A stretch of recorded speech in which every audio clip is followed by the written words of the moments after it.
अस्सलाम वालेकुम। वालेकुम अस्सलाम। ईद मुबारक। ईद मुबारक। बैठो बैठो। और अभी तो रुको, ये बताओ चाय लोगे या कोल्ड ड्रिंक? मैं कोल्ड ड्रिंक लूंगा, कोल्ड ड्रिंक। अरे चाय क्यों नहीं, चाय तो तुझे बहुत पसंद थी।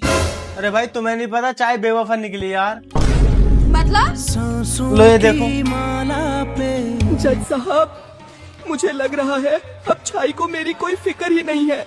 चाई, सीधा जवाब दो, क्यों ठुकरा रही हो तुम बिस्किट का प्यार? कहाँ ध्यान है तुम्हारा? नहीं जज साहब, मैं थक चुकी हूँ इसके रोज रोज के रोने से। मुझे अपनी लाइफ में कोई स्ट्रॉन्ग चाहिए। लेकिन मेरी गलती क्या है? मैंने अपना वजूद मिटा दिया तुम्हारे अंदर। क्या यही प्यार है? बस हर जगह चाय बिस्किट चाय बिस्किट। मेरी भी कोई पसंद है या नहीं? मैं रस्क से प्यार करती हूँ, बात खत्म। टूट जाए दिल तो दुख होता है, करके मोहब्बत किसी से ये दिल रोता है।